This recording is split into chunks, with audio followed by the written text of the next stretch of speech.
할렐루야. 네, 교인들 절반쯤 오셨을 텐데 굉장히 많게 느껴지고 또 굉장히 감격스럽습니다.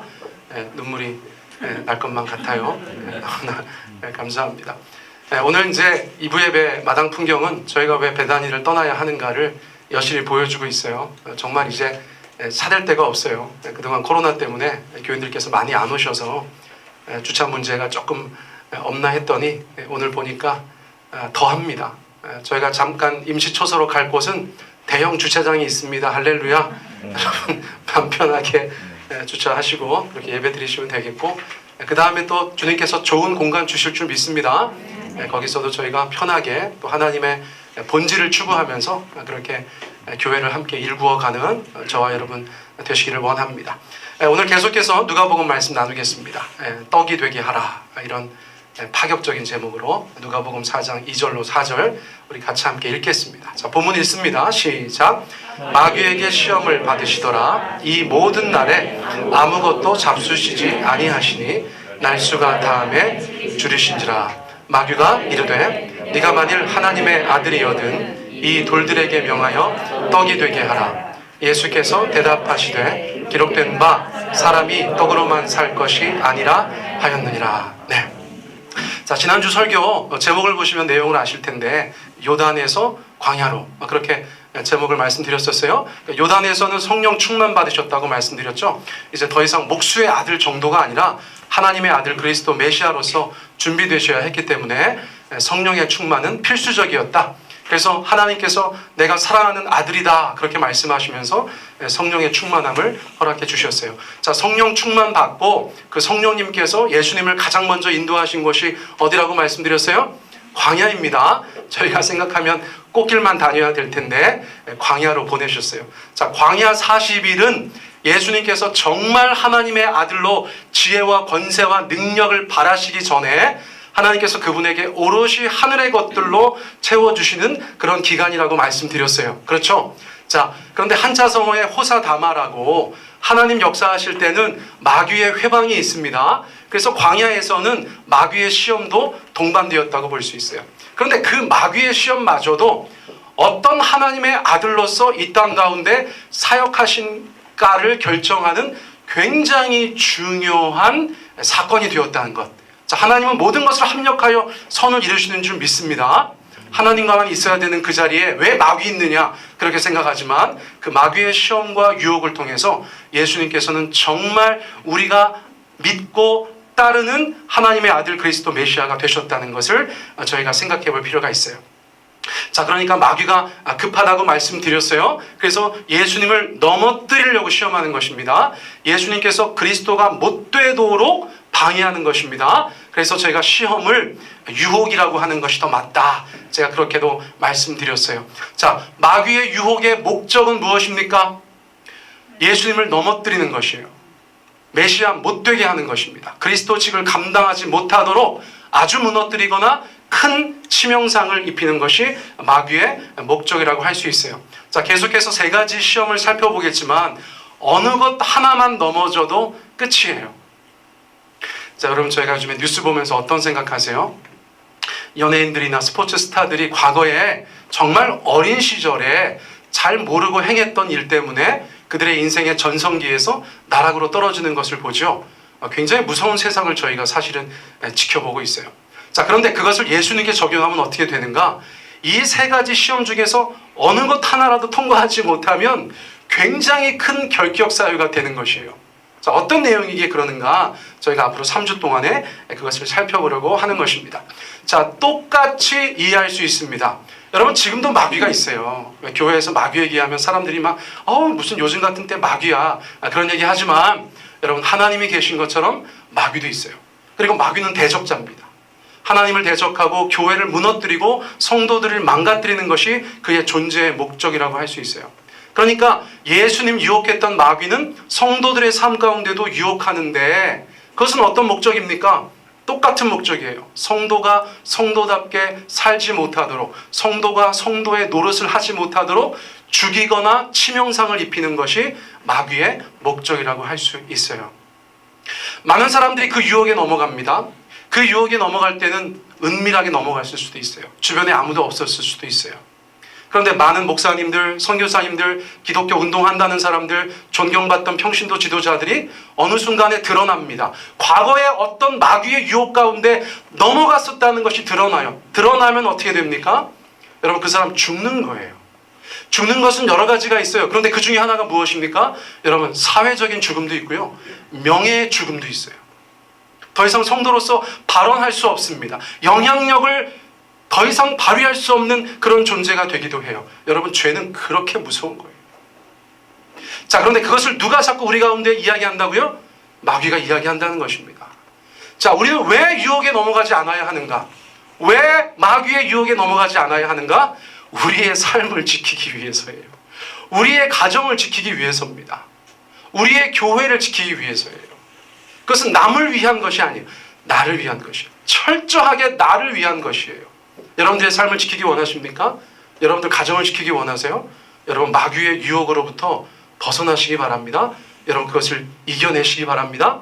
자, 지난주에 제가 강조했던 거 다시 한번 말씀드리고 싶은데, 예수님께서 주기도문을 가르쳐 주셨어요. 그렇죠? 자, 두 가지가 굉장히 중요하다고 말씀드렸습니다. 첫째는 나라를 구하는 것. 굉장히 어려운 신학적인 개념이지만 하나님께서 나를 통치해 주십시오. 달리 말하면 하나님 나의 왕이 되어주세요. 나는 그분의 백성이 되게 해달라는 기도예요.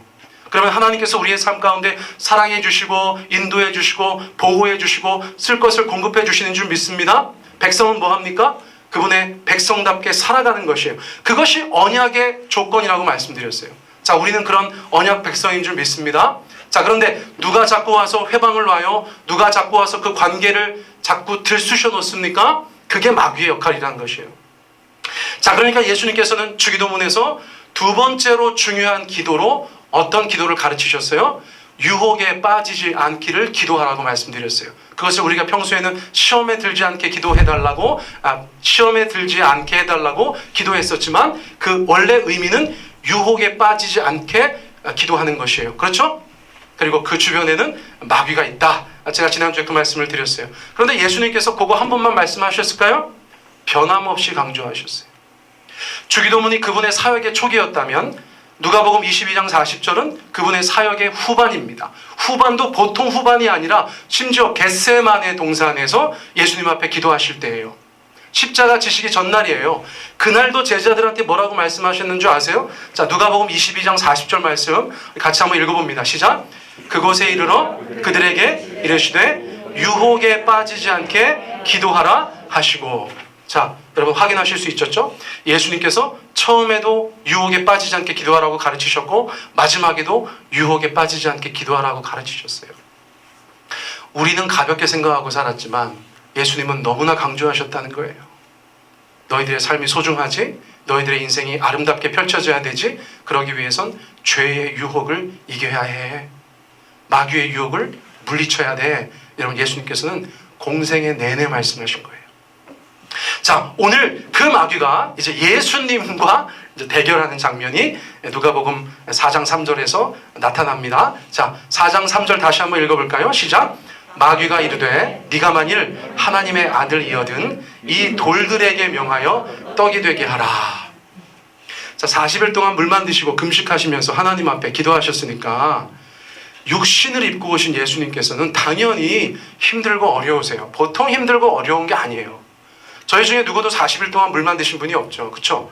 제가 40일 동안 저녁 금식했다고 말하지만 비교할 바가 안 돼요. 점심에 많이 먹었거든요. 여러분, 제가 태국의 승려들이 비만이 됐다 그 기사가 떴길래 봤더니 그 하루에 한 끼인가 아무튼 뭐 기간을 두고 금식을 그렇게 많이 한대요. 금식을 그렇게 많이 하는데 다 비만이래. 왜 그런 줄 아세요? 다른 끼니에 많이 먹는데. 그래서 막 신도들이 와가지고 우리 스님 금식하신다고 막 콜라 주고 막 칼로리 높은 거 많이 줘가지고 비만 된다는 거예요, 오히려. 그러니까 그렇게 뭐 한 끼 금식하는 건 사실은 예수님 금식에 비하면 아무것도 아니에요.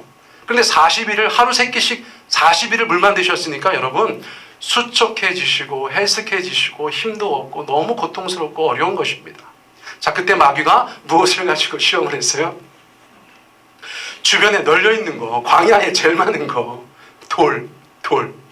돌을 가지고 밥을 만들어 먹으라는 거예요. 우리로 따지면 돌을 가지고 밥을 만들어 먹으라. 할렐루야! 여러분, 저희가 원하는 바 아닙니까? 저희가 어릴 때부터 소원했던 거 아니에요? 그렇죠? 예. 네. 그냥 옆에 있는 돌이 황금이 되기를, 그렇죠? 가지고 놀던 자동차가 진짜 자동차가 되기를. 우리는 그런 것을 꿈꾸며 살아요. 그러니까 그런 능력이 있으면 우리는 그렇게 해봐야지. 어린 시절에 그런 걸 상상하면서 막 좋아했던 그런 기억들도 있잖아요.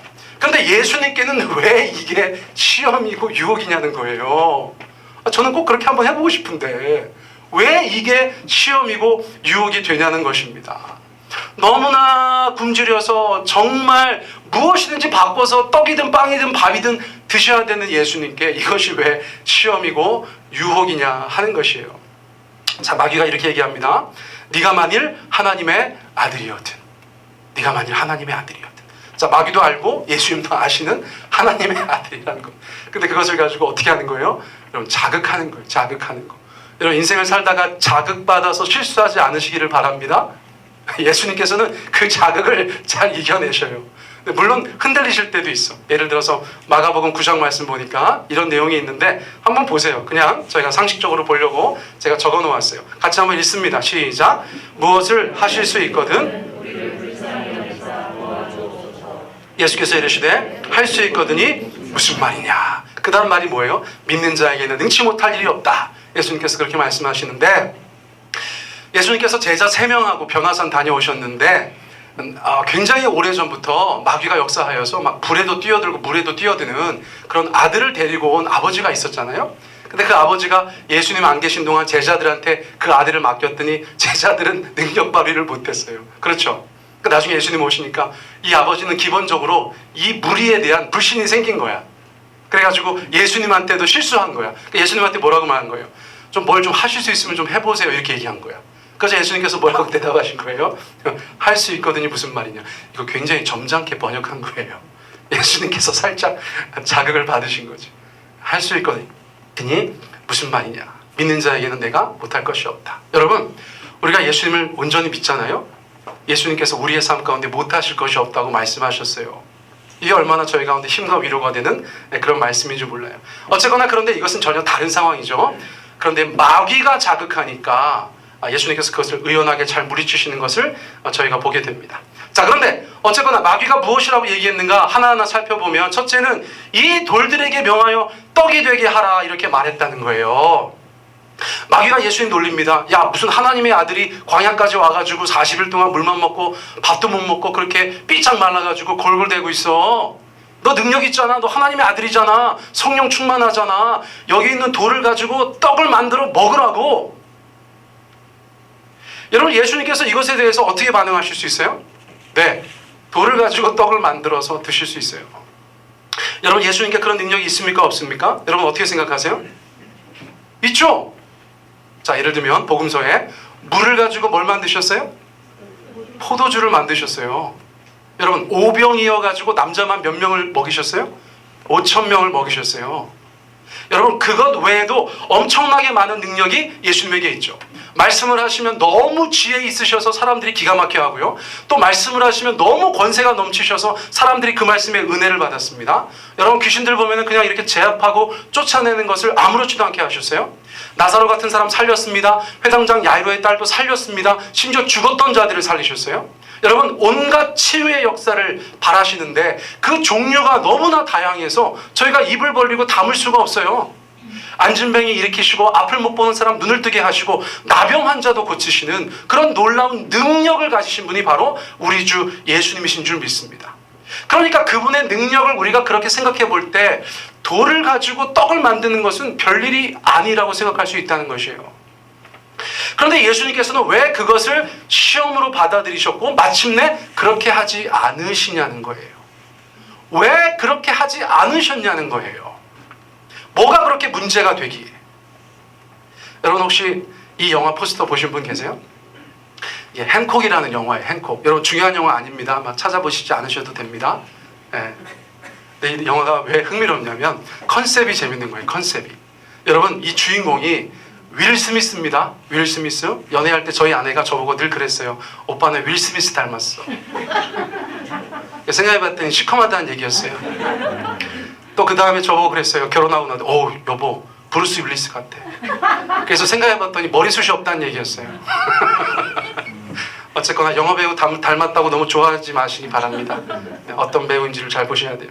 그런데 이 윌 스미스가 슈퍼맨으로 나와요. 초능력자예요. 초능력자.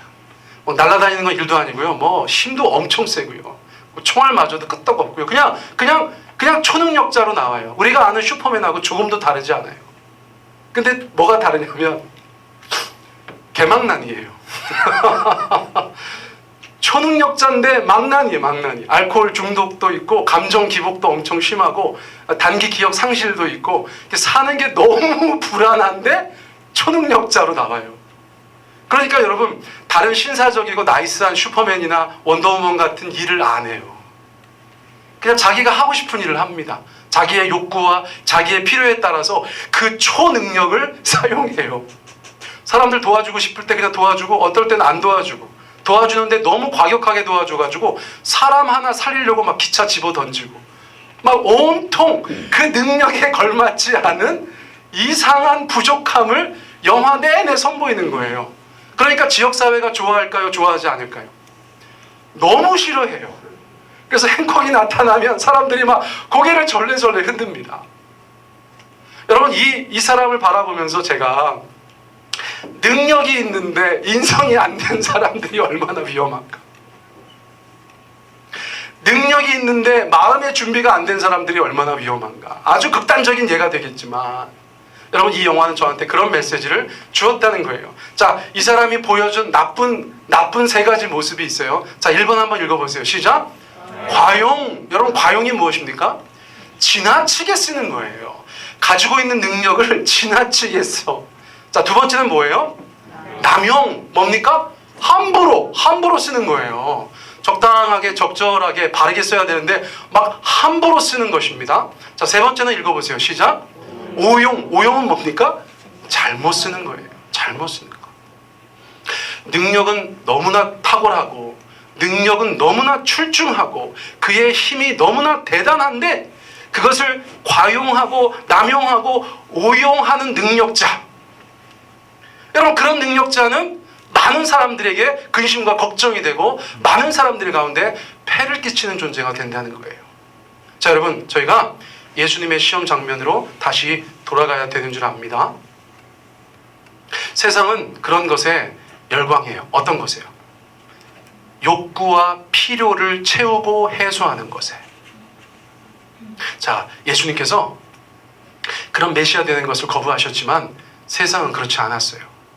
여러분, 예수님께서 십자가에서 왜 달려 돌아가셨는가? 여러 가지로 얘기할 수 있지만 사람들이 기대했던 메시아가 아니었던 거라고도 얘기할 수 있어요. 여러분, 저희가 신앙생활 하면서 예수님을 우리의 어떤 그리스도 구원자로 이해하느냐가 굉장히 중요하다고 제가 몇 차례 말씀드립니다. 여러분, 주님께 무엇을 기대하고 계세요? 예수님 이 땅에 오셨을 때 당시의 이스라엘 사람들은 예수님이 원치 않으시는 기대를 예수님께 걸었어요. 그러다가 어떤 일이 벌어졌습니까? 예수님께서 그 기대를 저버리신 거예요. 예수님께 기대했던 게 뭔데요?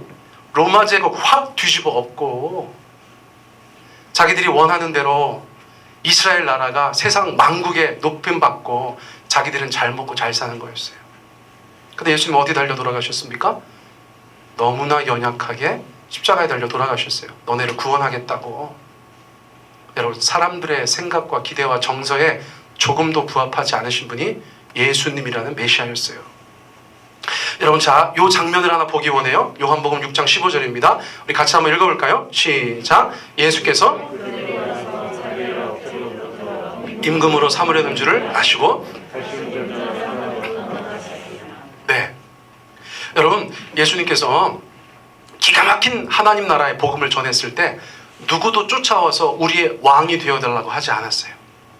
예수님께서 온갖 병자들, 정말 당시로서는 그냥 아무것도 할 수 없었던 중증 환자들을 다 벌떡벌떡 일으키시고 치유하시고 고치셨을 때 누구도 쫓아와서 우리의 왕이 되어달라고 하지 않았어요.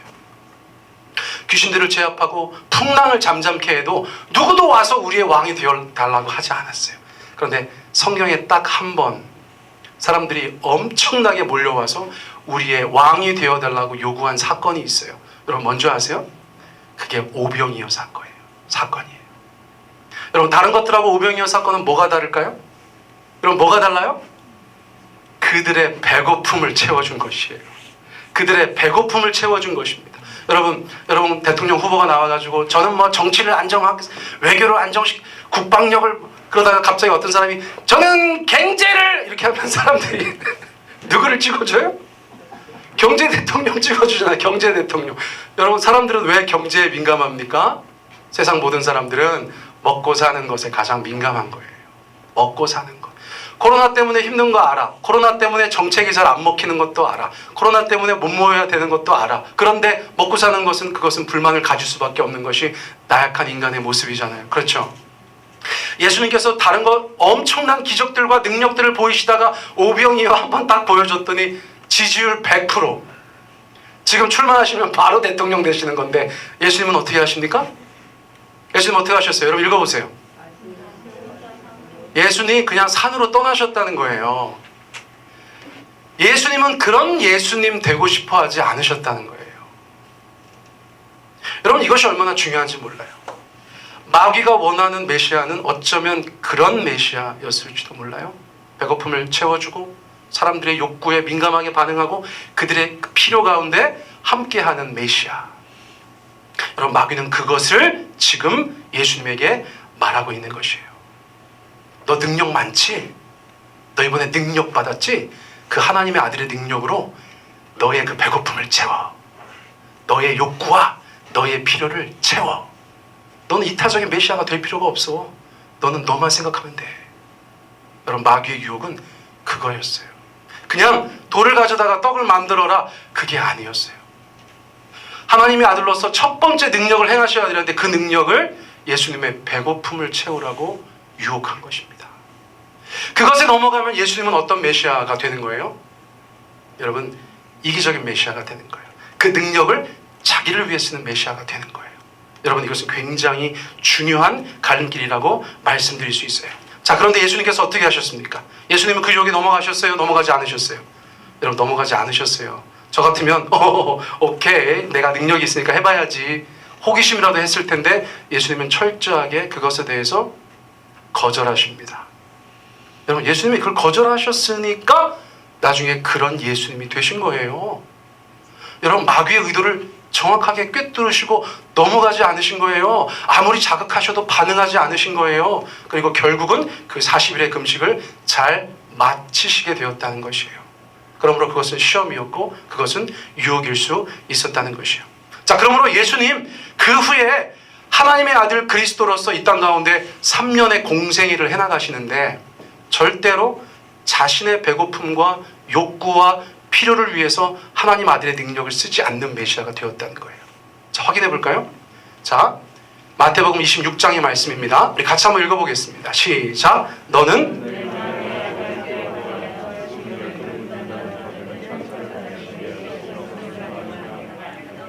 하면 이런 일이 있으리라 한 성경이 어떻게 이루어지겠느냐. 자 예수님께서 십자가에 달려 돌아가시기 직전에 체포되시잖아요. 막 군병들이 검과 몽치를 가지고 달려들었어요. 예수님 어쩔 수 없이 그렇게 힘이 없어서 붙잡히신 거예요? 아니면 붙잡혀 주신 거예요? 그럼 대답해 보세요. 붙잡혀 주신 거예요. 잘 생각하세요. 그런데 제자들은 어떻게 생각했어요? 우리 예수님 붙잡히신다 이렇게 생각했어요. 힘이 없어서 싸움을 못 하셔서 칼이 없어서 붙잡히신다 생각했어요. 그래서 자기들이 칼을 다 뽑았어. 그렇죠? 베드로 같은 사람은 어떻게 했어요? 제사장이 종 말고의 귀를 쳤어. 귀를 쳤겠어요? 목을 쳤는데 비껴나가서 귀를 쳤겠죠. 귀만 쳤으면 진짜 고수 아니에요? 그렇죠? 베드로가 칼을 뽑아가지고요. 예수님께서 뭐라고 하셨어요? 야야야 칼 집어넣어. 칼을 든 자는 칼로 망하는 거야. 그렇게 얘기하시고 나서 뭐라고 말씀하셨어요? 너네는 나에 대해서 심각하게 오해하고 있구나. 내가 지금 힘이 없어서 잡혀가는 줄 아는구나. 나는 그런 사람이 아니야. 그런 존재가 아니야. 나는 하나님의 아들이야. 나는 그리스도 메시아야. 너네 그동안 도대체 뭘 봤냐? 내가 마귀도 제압하고 병든 자도 고치고 풍랑도 잠잠케 하는 그 예수 그리스도야. 내가 지금 잡히는 이유는 딱 하나야. 내가 지금 능력을 쓰지 않는 이유는 딱 하나야. 심지어 나는 지금 하늘에서 12군단 더 되는 천군 천사를 당장 동원하여서 이 병사들을 그냥 싹 쓸어버릴 수도 있어. 로마 제국도 확 뒤집어 엎을 수 있어. 그런데 나는 그렇게 안 하는 거야. 왜냐하면 나는 성경을 이루어야 되기 때문이야. 하나님의 말씀을 이루어야 하기 때문이야. 그래서 나 지금 잡혀간다. 도살장에 끌려가는 양처럼 아무런 저항을 하지 않고 예수님께서는 따라가신 거예요. 따라가신 거. 자, 예수님께서 광야에서 첫 번째 시험을 통과하지 못했다면 여기서 어떻게 반응하셨을까요? 여러분, 달리 반응하는 메시아가 됐다는 거예요. 능력을 확 사용하시고 대신 하나님의 뜻은 성취하지 못하시는 마귀가 그것을 노리는 것입니다. 사랑하는 성도 여러분, 여러분 우리가 다 능력이 있는 줄 믿습니다. 여러분 능력이 있으시죠? 할렐루야. 없다고 하시는 분들을 여러분 보세요. 아주 꼬맹이라도 능력이 있어요. 초등학교 때도 능력이 있어요. 여러분 중고등학교 때도 능력이 있어요. 점점 나이가 자라면서 어떤 형태든지 그 능력은 점점점 많아지게 돼 있어요. 우리가 잘 몰라서 그렇지. 여러분 그 능력에 대해서 마귀는 오늘도 예수님께 시험했던 것처럼 우리에게 똑같이 시험한다는 것이에요. 그래서 거기에 넘어가면 어떻게 됩니까? 여러분들 가진 거 가지고 남용하는 거예요. 여러분들 가진 거 가지고 과용하는 거예요. 여러분들 가지신 거 가지고 세 번째 뭐예요? 오용하시는 거예요. 잘 따라오시다 본 거예요. 여러분 그럼 그 인생은 어떻게 됩니까? 하나님의 말씀을 성취하기에 부적절한 인생이 된다는 거예요. 어떤 일이 닥쳤을 때 하나님과 그분의 영광과 말씀의 성취를 위해서 자신의 능력을 통제하는 사람이 되어야 하는데 그것이 훈련이 안 돼 있고 그 시험을 통과하지 못한 사람들은 인생의 매 순간마다 가지고 있는 것을 막 뿜어내는 거죠. 여러분 그 주변의 인생이 어떻게 되겠어요? 이것은 왜 시험이고 왜 유혹이었는가? 여러분 우리의 삶 가운데 또렷해지지 않으십니까? 여러분 우리는 우리의 능력을 다시 한번 돌아보아야 합니다. 미천한 인생이지만 부족한 사람이지만 그래도 우리 가운데 있는 대단한 능력들, 적어도 어떤 사람에게는 대단한 능력들, 뭐 완력이라고 해도 그렇고 우리의 지위라고 해도 그렇고 우리의 자리도 그렇고 우리의 재물이나 우리의 학식이나 기타 등등 가정 내에서의 우리의 여러 가지 뭐 위치도 그렇고 그 모든 것이 다 능력이 될 수 있다는 것을 우리가 기억해야 돼요. 여러분 그 능력을 어떻게 사용하시겠어요? 그냥 이기적으로? 나의 필요와 나의 욕구만을 위해서? 여러분 그런 인생이 안 되시기를 축복합니다. 하나님을 위해서, 하나님 나라를 위해서 그분께서 기뻐하시는 삶이 되도록 재물을 지나치게 함부로 잘못 사용하지 않는 인생, 우리가 가지고 있는 힘을 지나치게 함부로 잘못 사용하지 않는 인생, 지식을, 지위를, 권력을 그 모든 것을 지나치게 함부로 잘못 사용하지 않는 인생을 예수님께서 우리 가운데 요구하신다는 거예요. 오히려 하나님과 그분의 나라를 위해서 그 말씀의 성취를 위해서 우리의 가진 모든 것들을 쓰는 그런 주님의 백성 되시기를 예수님의 이름으로 축복합니다. 우리 마지막으로 이 말씀만 함께 읽고 설교를 마치겠어요. 에베소서 6장 11절 우리 같이 한번 읽습니다. 시작. 마귀의 관계를 능히 대적하기 위하여 하나님의 전신갑주를 입으라. 앞서 말씀드린 대로 우리의 삶에 끊임없이 시험과 유혹이 있어요. 어느 거 하나 아니면 연속적으로 지속적으로 여러분 그런 것에 넘어가다 보면 우리의 인생이 망가질 뿐만 아니라 하나님의 백성답게 살아갈래야 살아갈 수가 없게 됩니다. 자, 그러므로 여러분 깨어나시기 바랍니다. 마귀의 관계를 잘 아시기 바랍니다. 하나님과 하나님의 말씀의 성취가 우리의 삶의 가장 중요한 가치가 되기를 우리 예수님의 이름으로 축복합니다. 이 시간 주님 앞에 같이 기도하겠습니다. 우리 기도하실 때 우리 하나님 아버지 앞에 하나님 우리의 가진 것을 돌아봅니다. 주께서 우리 가운데 말씀하신 그 능력의 사용에 대해서도 다시 한번 생각합니다. 주께서 온전히 함께 해주셔서 우리가 가진 능력을 과용하거나 오용하거나 남용하는 인생이 아니라 하나님과 하나님의 나라를 위해서 또 말씀의 성취를 위해서 그렇게 통제하며 사용하는 또 바르게 사용하는 저희 모두가 되게 하여 주십시오. 우리가 그것을 가지고 우리 주님 앞에 같이 기도드리기를 원합니다. 우리 함께 기도하시겠습니다.